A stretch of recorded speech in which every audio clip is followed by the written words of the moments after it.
Boom, here we go. Boom. Welcome back. Boom goes the dynamite. Wow. Yeah, we're in.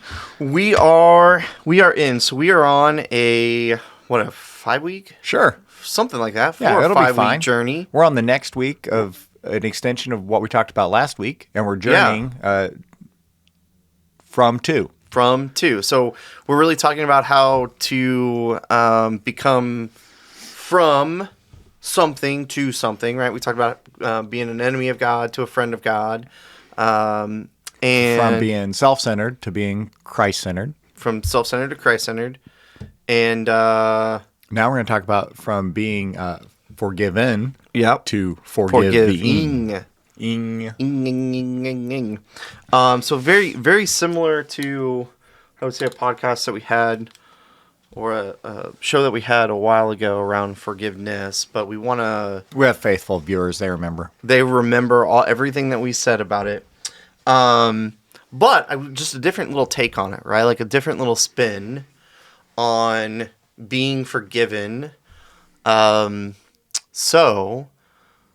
Mitch, what is something that you've taken for granted? Well, I have an anecdote. Ooh, I like anecdotes. My best friend in college, Crampy, shout out Cramp-a-Lamp. Cramp-a-Lamp. Krampus. Yep. All sorts of names. Cramp-a-lam-a-ding-dong. Hey, he's my friend. You can't say that. Go ahead. Do not talk about my friend like that. We're going to have words. All right, so your friend. We went on this road trip, and on our road trip, we're headed out to the mountains, and we took the scenic route, and we went up through South Dakota. And we're Missouri boys, right? And he's a central Missouri boy. Oh, okay. Right? In the middle. And I was this northwest Missouri boy. And my family, my grandfather, we grew up quail hunting, which you just walked around a field with a shotgun talking, and then if something flew up, everybody shot at it, right? Yep. And every once in a while, I remember that I was a little kid, but every once in a while, a pheasant would fly up, which is like a giant quail. You're like, whoa, what is that, right? But you couldn't shoot at the pheasants because you had to identify the sex of the animal in flight before you pulled the trigger. So my grandpa was like, no, don't shoot. I will handle the pheasant hunting, right? Okay. And there was very few and far between. I bet maybe 5 times in my childhood I had seen a pheasant. So we get up, and then my farther south, my central middle Missouri friend never really saw him. But you get north to South Dakota, so we're like on I-80, right? I-90, South Dakota, I-90, cruising across there. We're like 3 miles into the state on the interstate, and then pheasant right across the highway. We're like, holy smokes, that was a pheasant. Did you see that? Was it a male or female? Too fast. Okay. We're like, that was crazy. And then a couple miles later, 2 of them. And so we're counting. We're like, we just saw 3 pheasants. Anyway, by the time we get to 100, we don't care anymore. Yeah. Right? Yeah. In the span of 100 miles, we went from being super excited about seeing a pheasant to being like, well, there's a pheasant. There's a pheasant. Right? And I think I've had that experience of taking things for granted. So, if you lived there, you would quickly be like, yeah, what's the big deal? It's a large bird, right? Yeah. But anyway, we made a phrase about it. By the time we got across South Dakota, we called it the pheasant effect. The pheasant effect. It was the pheasant effect. Well, that's a dumb thing to use in common vernacular. So whenever you just start, we call it the P effect. Pheasant starts with a P. So then we called it P-fected. Okay. So whenever you started taking that's a little weird. We just got P-fected. That's a little weird. I'm not going to lie. I would have just said peasant. Peasant. Pheasant. Ooh, peasant. The peasant. Peasant. Pheasant. Anyway, but that's a long, stupid story. Yeah, that was a really long story. Hey, you didn't call it stupid. No, I don't. I thought it was great. So yeah, I mean, you can take things for granted in a micro sense, right? That's kind of a micro sense of I bet after 10 years of not seeing one, and one flew across the road right here, you'd be like, whoa, a pheasant, right? I quit cleaning my kid's bathroom. Right? Oh gosh. Right? Oh, how'd that go? Well, it's a learning practice because then they're like, wait a minute. So then they got to do it. Yeah, we started making the girls clean their bathroom, except when we know company's coming over. Then we clean it. We make them go clean it, and then I come up around behind and actually clean it. So Undermining there. But when you have like a 3-year-old boy who doesn't sit and pee, you got to go in there and clean. You got pee-fected. Yeah. You get pee-fected. You really get pee-fected. I got double Your whole pee-fected. bathroom gets pee-fected. Yeah, pee. All right. So, I think things like, so my wife has done the laundry for, I don't know, 20 years. However long we've been together. A little less than 20. And like, so in order to enjoy our weekends now, I'll do the kids' laundry, so that she only has to do our laundry, which she demands because she claims every time that I have done the laundry in the past, I shrink something of hers. Okay. Which makes no sense to me whatsoever because I've never shrunk anything of my. I mean, my shirts do kind of shrink a little bit. Yeah. But they think it's because my body's growing, not that the shirt's shrinking. Oh. Anyway, I'm a real boy. And I take that for granted because it is a very large task to not just launder the clothes, but then the hours it takes to get them to fold the laundry. The washing's the easy part. It's the hours to get kids to fold laundry. So you're having more of a volunteer empowerment issue. Correct. Than a laundry issue. Because what's really funny is this morning, right? It's wanted to get some laundry going. Mm-hmm. So because the boys don't like the laundry folding that takes hours. I don't know why it takes hours. I don't either. But they don't like it eaten into their weekend. Mm-hmm. So I try to get it. I'll wash the stuff, make a huge pile of it, then fold it and put it away like Thursday evening. Yeah. So then they don't same concept. Don't have to Friday evening, right? Don't have to do Friday. So don't have to do anyway, Saturday. look at this. This is here we are. This is real time. This is live. This is live in real time. This is recorded live. Here's my stopwatch, right? Yeah. So this week, 2 minutes and 29 this seconds. week, every time I do anything related to laundry, I start the timer, and then when I stop doing anything related to laundry, I stop it. Why? I'm gonna time yourself. No, and I fold all my clothes. Yeah. And, okay. Laura and I will work together. We'll put all our stuff That's away. nice. Right? I'm gonna keep track so I can show them. I have 18 minutes total time put into laundering, folding, and putting away clothes. I'm gonna keep a tally. Go for it. I'm gonna let you know. You should let everybody know. And then we will next week. I will, and then I'll start a separate timer for them. You should see if they can beat it. I've now done this with my oldest who does the dishes, and it takes her hours to do the dishes because she gets distracted. She wants to listen to music. She wants to, whatever. So I'll set a timer for her. I'll be like, you got 15 minutes to do the dishes, and if you don't, there's always some punishment involved, like no dessert, or you can't play on your Switch or whatever, right? Usually, in less than 15 minutes, it gets done. So the timer is a good idea. I like that. It's good parenting advice right there. Yeah, my older brother used to say things like, hey, run downstairs and get my shoes. And I'd say, no. He'd be like, yeah, you couldn't do it in less than 7 seconds anyway. And then I was off. Yeah. Total manipulation. Okay, so back on track. Hey, right. Okay. So I think the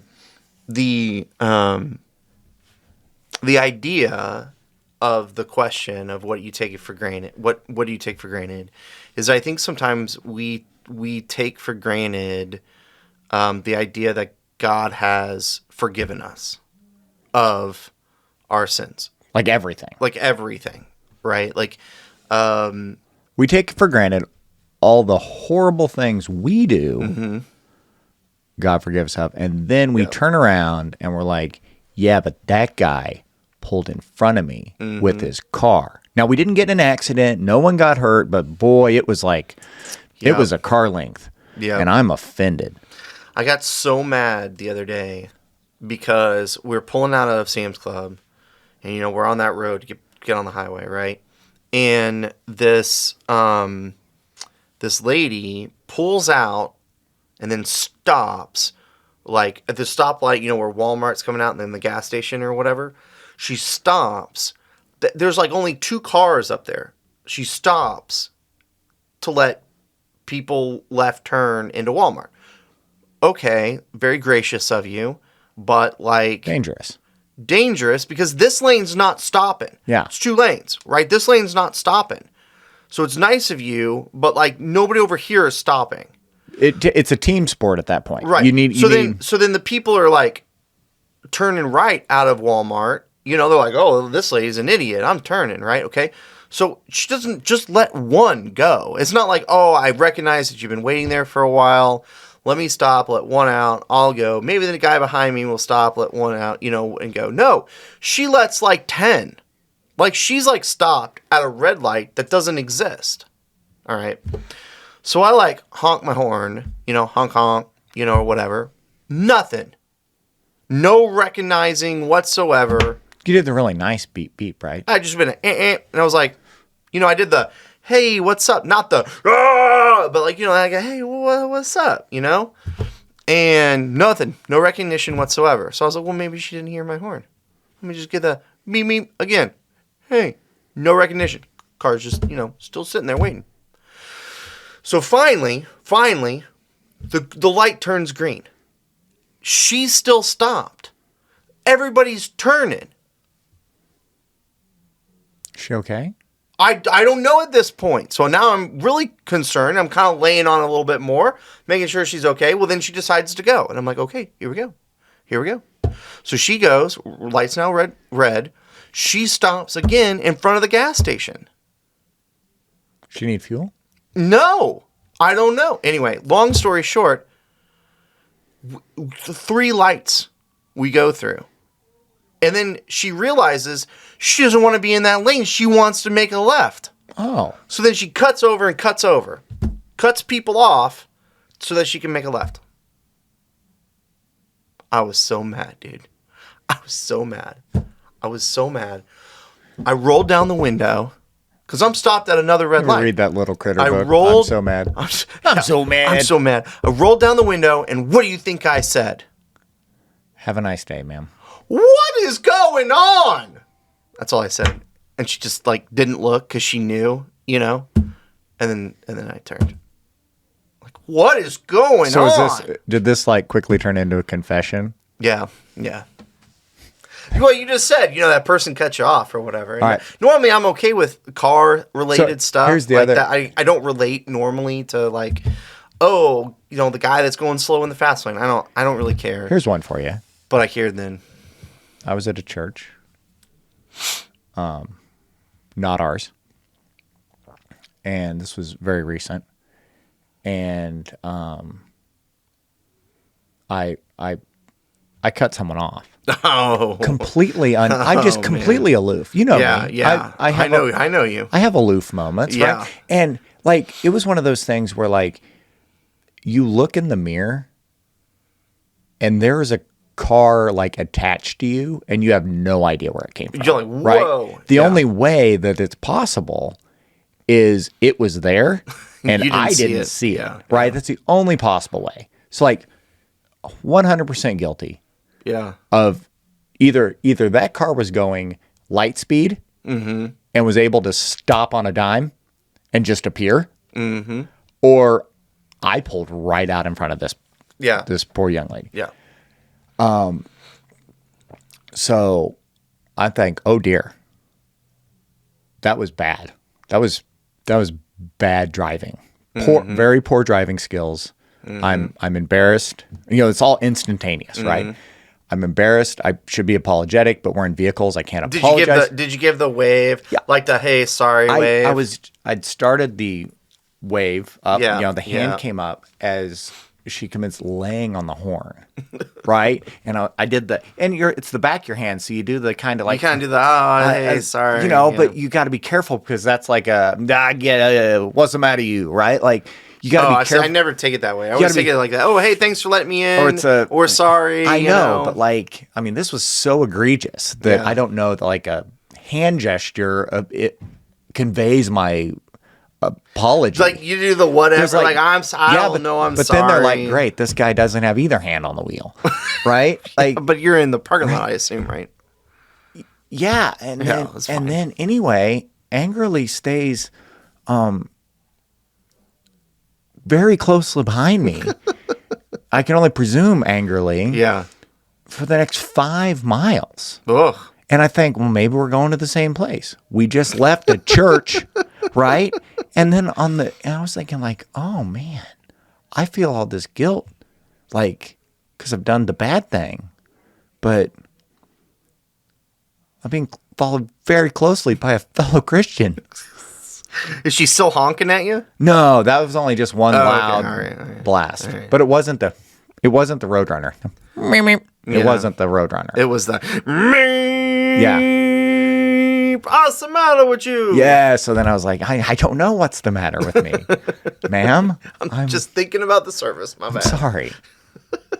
I'm sorry. Anyway. Wow. So this kind of relates a little bit to, the concept of, I would say, hospitality a little bit. Okay, make a jump. Yeah. That being kind to other people, putting others first, yep. Being hospitable and that kind of thing. So like, how do you see,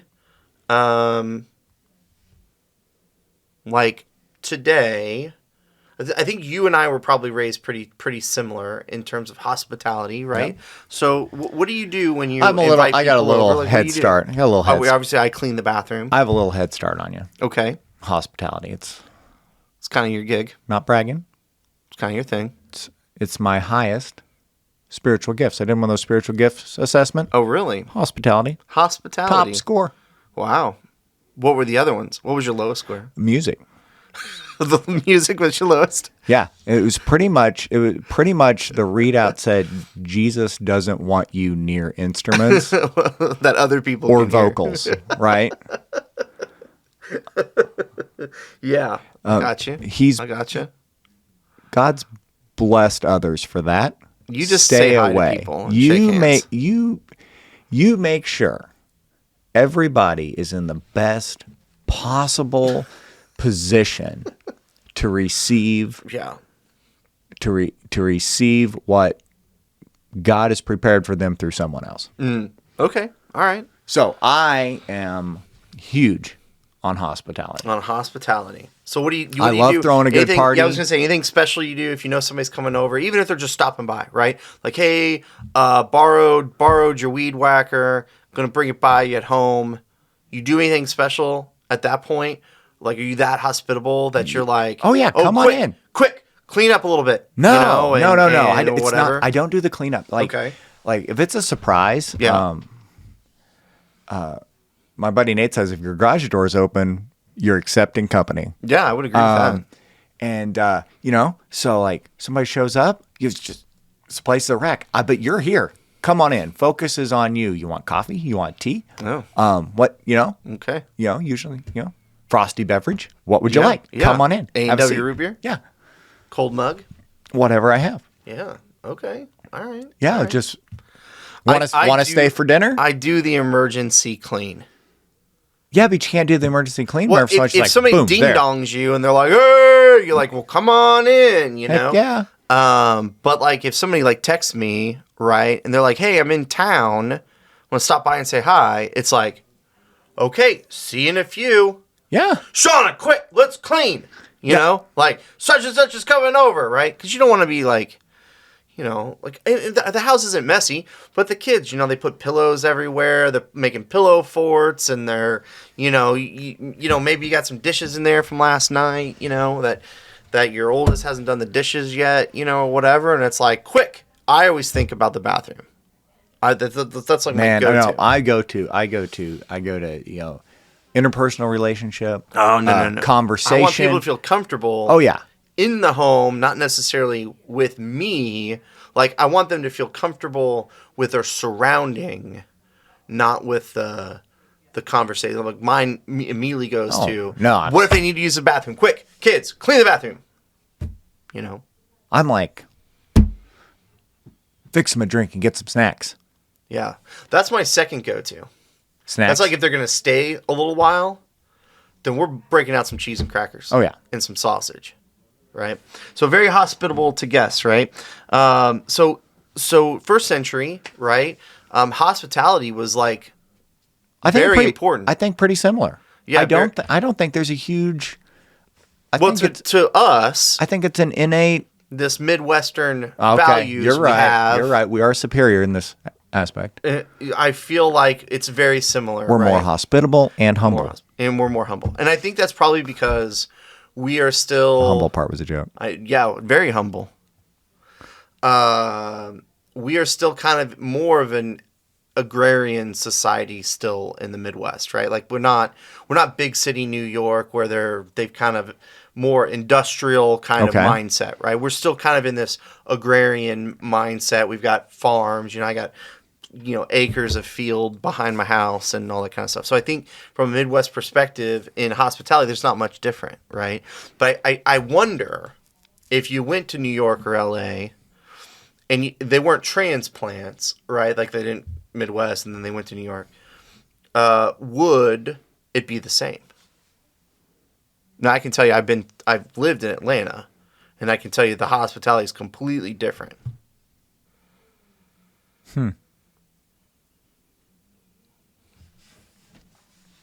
I think there's all sorts. I think we could talk for hours on that. We could. So, Jesus, obviously, let's kind of get a little more scripture based.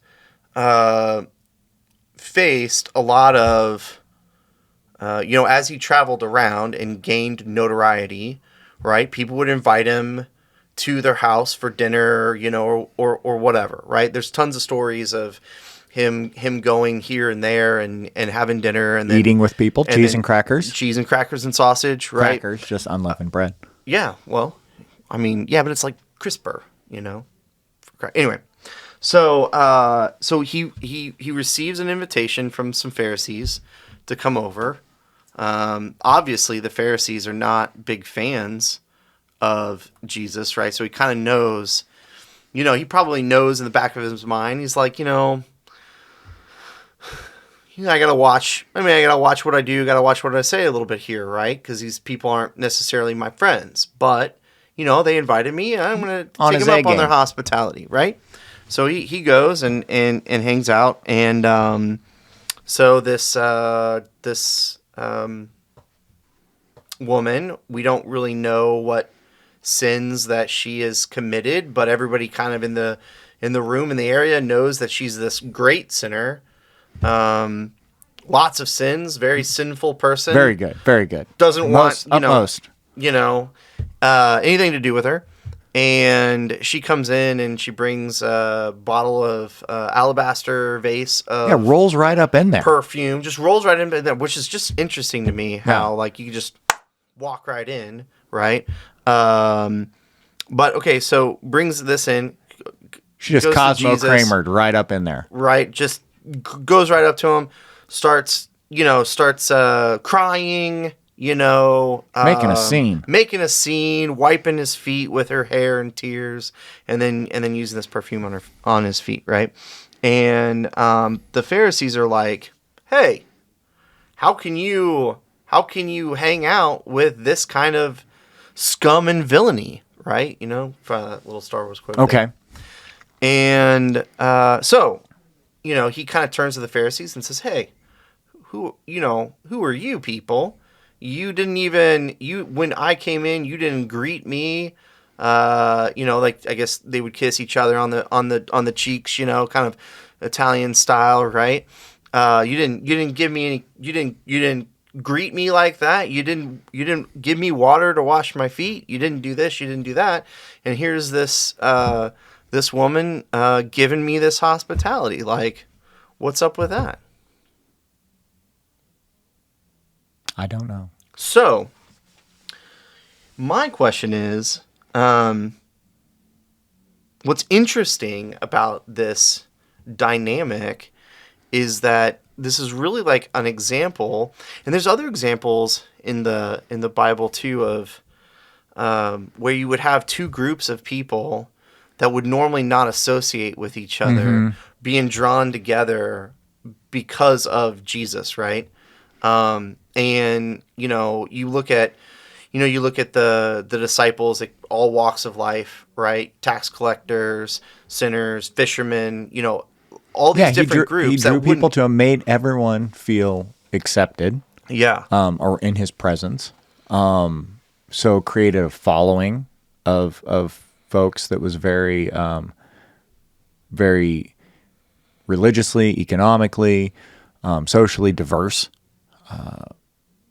He had a wide net of acceptance, and people gravitated to that because it was when you weren't accepted by anyone, but maybe those within your sphere of status.